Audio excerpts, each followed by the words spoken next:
Welcome to the Make Every Pellet Count podcast. I'm Steve, the Director of Marketing here at Conair.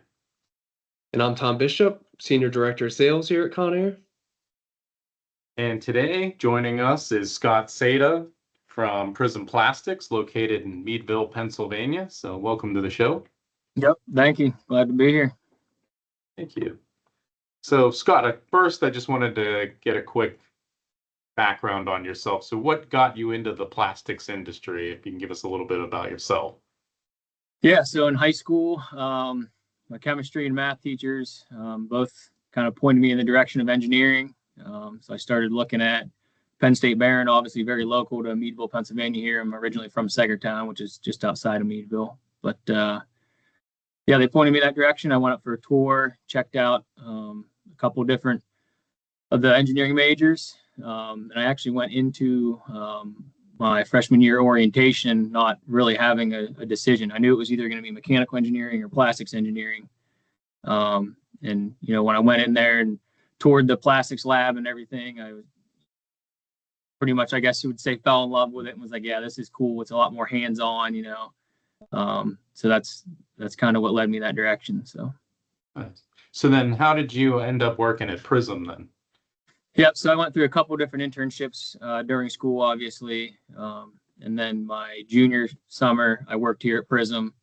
And then over Christmas break, heading into actually my senior year there, or last semester, I interned here in some different departments, did some sales, did some other stuff, and then came on full time in the spring there. So. Nice. So how long have you been with Prism Plastics? 6 years now. Okay. Yep. Yeah. Nice. Okay. So what is the company culture like at Prism?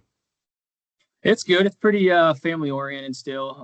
Obviously, this Meadville plant being a little bit further away from the original headquarters of Prism makes it a little different.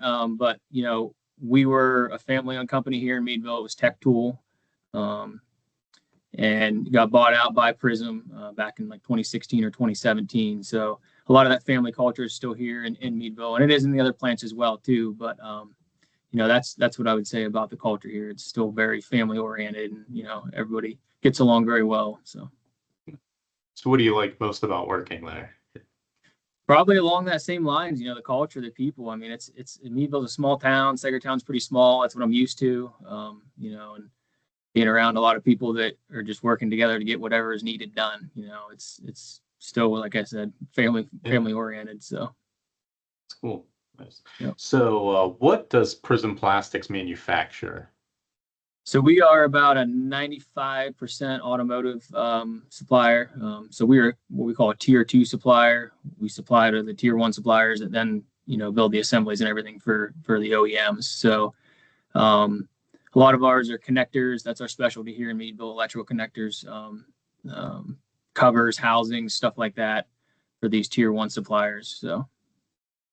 Nice. Okay. So what processes do you guys do there in-house? Injection molding. Yep. Injection molding. And is there specific resins you work with, or? Mainly nylon, some PBTs, some acetals, you know, we have a couple polypropylene, polyethylene jobs, but not many. It's mainly glass-filled nylon and PBT and acetal. So, Any value add processes that you're doing secondary to the injection molding process? Not a whole lot here in Meadville. We have some plants in Michigan that do some more insert molding type stuff. We have a couple jobs here in Meadville, but not a lot of real assembly type stuff going on right now, but it's something we're definitely looking into and dipping our feet into more. So. Yeah. So I don't know. Can you share with us any recent projects you've worked on or your most interesting project? Yeah. So it's not actually it's kicked off, but it's not implemented yet. We have a job that we actually package parts into returnable totes. And we're kind of moving towards having, you know, robots do that from start to end. You know, the operator right now, the parts just come down a conveyor and then are fed to the operator, and they take them to a light visual inspection, put them into the returnable totes. And meanwhile, once the totes filled, they stack them on the pallet and stack 12 totes, you know, 3 layers of 4. But we've designed and with an automation company and have in the works them building a full cell with 2 5-axis robots, packing the parts, moving the totes, stacking the totes on the pallet, and then all an operator, material handler, or somebody have to do is come grab that pallet after it's full and take it to the warehouse. So that's probably the coolest project, at least that's going on right now. So Is that something you've been involved with personally? yeah, so in our plant here in Meadville, we have 2 zones, is what we call them. There's a zone 1 and a zone 2. So I'm the operations manager for zone 2. There's 19 presses on each side. So that press that's getting that automation cell is in zone 2 and on my side here. So it's pretty cool. I was just thinking earlier, your comment about small town, Western PA. So Conair manufactures. We have facilities in Michigan and in Illinois, but a lot of our product does come out of Franklin, Pennsylvania, small northwestern PA town. So there's a lot of pride there too. So a lot of synergies there. So that's pretty neat. So real quick, just shifting gears. So, I know that Prism uses some Conair equipment. I don't know if you just want to take a minute and tell us what kind of equipment and your experience with Conair. yeah, so the Conair equipment we have here is mainly dryers. They've been workhorses for us. So as far as new equipment, anything like that, we don't have a lot of experience with. We've just been using what works.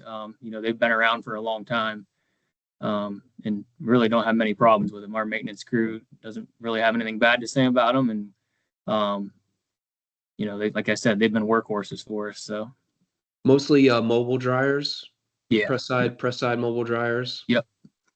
And are you pushing those around the shop, or are they pretty much stationary at a? Yeah, we have several, and they kind of move around, based on certain jobs. We might need a bigger dryer, smaller dryer, obviously. Sure. So they are pretty mobile. We move them over and clean them for the next job, bring them back over to the press. So we got a specific cleaning area for them and that. So Excellent. yeah. Any I guess interactions with our service department, spare parts? I haven't had any interactions myself, and I haven't really heard much from our maintenance crew about any interactions they've needed. I think, like I said, they've been kind of workhorses for us. We need a part, we order it, boom, it's here, we fix it and kind of move on. It hasn't really been a huge, topic of discussion, which is probably a good thing. I guess, coming from your side, there's no complaints, no issues. So Have you guys been impacted? I guess kind of a 2-part question. Obviously, tariffs are a hot topic right now. So I guess on the purchasing end, but then obviously maybe even an impact where people are bringing onshoring, continuing to onshore, plastics. Have you guys been the beneficiary of any of that, or have you experienced any tariff impacts to your business? yeah, so far, the main impacts we're seeing are in the resin. A lot of the resin we're getting has increased from 3 cents a pound up to almost 50 cents a pound. So that's really the main. 3 to 50, you said? 3 cents? Some of them been 3 cents, some of them been all the way up to almost 50 cents. Oh, I see. Increases. Got it. On yeah. So some have increased, say, I think it was about 48 cents is the last number I heard, per pound. So it's definitely having a pretty big increase or, impact on us in that realm. So, we're trying to manage that and pass that along, down the food chain. You got to do what you got to do. So it's definitely been a lot of work for a procurement team and trying to manage that. So. And then what about like on the new business side of things? Has there been have you guys had any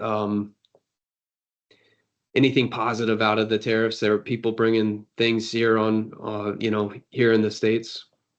I don't know of anything specifically tied to a tariff type situation where it seems like, oh yeah, this is definitely because, they want to bring it back into the States. But I do know that our development team is very busy. They are quoting a lot of different things, a lot of different newer things even too, like you mentioned, the value add type things. We're definitely looking into that. We would do a little bit of it, but that's more of the realm I think we're trying to go with some of this newer stuff. And assembly cells, and we're looking at more automation and all that. So just trying to grow with the technology for sure. On the so just so you know, and obviously everything can, everyone has their own way of doing things. We've been successful with companies that have mobile dryers and doing a lot of the press side stuff and actually taking it centrally where we can kind of help automate plants a little bit more. Get I guess to smooth out operations a little bit, have things centrally. Have you guys ever considered doing anything on a central basis as opposed to the press side type operations that you guys are dealing with now?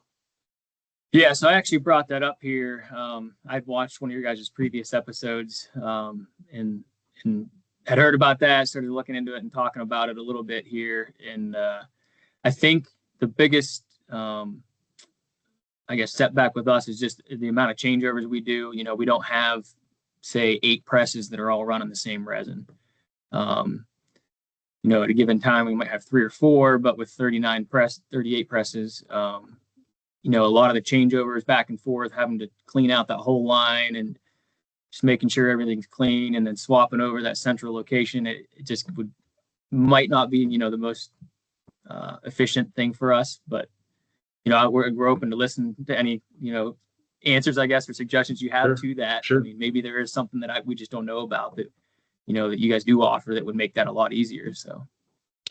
Yeah, there's and again, I mean, everything fits plants differently. Conair really enjoys partnering with, with companies like Prism, just sitting down, making sure that we go through all the T's, crossing all the T's, dotting all the I's. But certainly, yeah, I think that that is a concern with some of the people that we've been able to help. And I think there's certainly solutions that we have that we can tailor things, to meet your needs. Obviously everyone has different budgets and everything like that. So there's, different levels that we can offer, but absolutely something that we could definitely walk you through and at least give you some ideas with. Yeah, we'd be open to listen to it for sure. Yeah, good point, Tom. So I was going to transition a little bit because one of the important philosophies we have at Conair is the idea to make every pellet count. So as Tom was mentioning, we have solutions for all the different processes, facility situations, regardless of size. So it seems like you guys have a large scale. You're very dynamic in what you're doing. So love to talk about that further. But as part of our Make Every Pellet Count, also on the flip side is sustainability efforts. So does Prism participate in any sustainability efforts? Yeah, so obviously the regrind, we use all the regrind our customer allows us on any parts that we mold of the runners. Obviously, that customers do degradation testing and all that, and kind of determine how much they're allowed without affecting the properties of what they want the part to do. But and that's pretty obvious. I'm sure 99% of the molders are doing that. But along with that, just kind of more recently here. And I guess I didn't really touch on this earlier, but Prism is actually owned by Marmon, which is a sister company to Berkshire Hathaway. So part of Marmon's a little bit new directive here is a lot of the sustainability stuff and pushing for that, which is good. And I've actually been selected here from Meadville to join, the sustainability team. We've had a couple initial meetings here, but nothing really kicked off, the floor real far yet. So we've done a little bit of an assessment, the EcoVadis assessment. We're working with, I think it's called Orbaid. They have a couple different things on like a website there. You can log in and review some of the projects, some ideas people have, and just try to implement in your plant. We changed a lot of the lighting to LED lighting, and there's a bunch of those different little things like that. We do take a lot of our regrind material that we don't use, and do have somebody that does come pick it up. We're not just throwing it in the dumpster. So those are some of the quick things I can kind of think of off the top of my head here, but definitely a move, we're making for the future. So yeah, no, it's great to hear you guys are making future investment and involvement in the circular economy. So that's really cool. And then I was also thinking, so putting yourself in the shoes of a new employee who was considering an auxiliary equipment purchase, what advice might you give them? I guess I would say go somewhere and see somewhere that has it and see how it works and talk to the people that are actually using it. You know, I find often that, you know, you get a pamphlet on what it's all it does and supposed to do and this and that. And sometimes, you know, it just might sound like it's something that will work for you, but when you get in there and actually see it functioning, it's like, well, you know, this might not, you know, be fast enough, or might not be the most efficient way for us. There might be a different size, or, you know, so if you get in there and somewhere that actually has that piece of equipment and see it run and talk to people, you know, using it, it's a very, you know, good benefit. And I think a lot of companies, I'm not actually sure if Conair does this, but if you guys do, you know, getting in like with those companies you've sold equipment to and saying, hey, yeah, we got this guy across the street that's bought a couple of them. You know, why don't you go? We can set you up to get over there and check them out. You know, that's been huge for us on different new things we've been looking at. So Yeah. We definitely are open. So we do like to partner with some places, like when we're doing some new product stuff, like we have places around accounts around the area that we do beta testing with, where we go in and, you know, get the feedback and, you know, kind of like let them try things. So if that's something Prism's open to, certainly do that. We have our lab in Cranberry Township, Pennsylvania, which is about, you know, you're probably familiar with the area, but for those that are listening aren't, is about in 45 minutes northwest of Pittsburgh.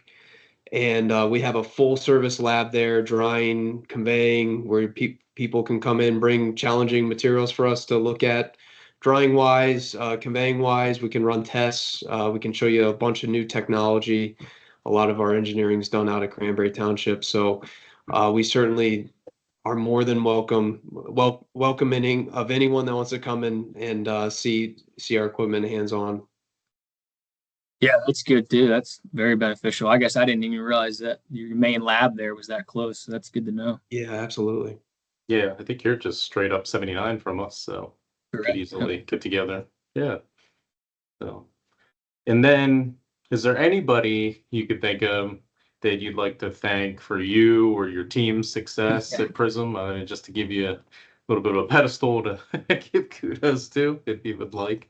Yeah, there's a long list probably. You know, everybody here is great. You know, all the teams that we work with here. Back to my high school teachers for sure that pushed me in this direction. You know, it was definitely the right direction to go. You know, the engineering route, and then, you know, obviously the program at Barron is awesome. The plastics engineering program up there. So, you know, all the professors and faculty there, obviously great. Yep, and parents and all that too. You know, they've been great the whole way. So there's my short little thank you to everybody. That's awesome. Yeah, and have you had anything else you wanted to ask Tom, or anything to add? No, we'll be up at Penn State Barron, I think June 11th and 12th, Steve, right? Yes, you were spot on. Yeah. Yep. And we've got Nick Paradiso giving one of the speeches, I believe. So that'll be exciting. So maybe we'll see you up there, Scott. Yeah, it's at the Emerging Technologies Conference, I think. Yep, that's it. Yeah. Yeah, a couple of us had talked about going up, so we'll see if I'm up there or not. Yeah, you have to let us know. We'll circle up and catch up. So yeah, for sure. Yeah. Well, thank you, Scott. I appreciate your time, and thank you, Tom, for joining as well. This was very informative, and I hope everybody listening enjoyed it as well. So thank you both. Yep. Thank you very much.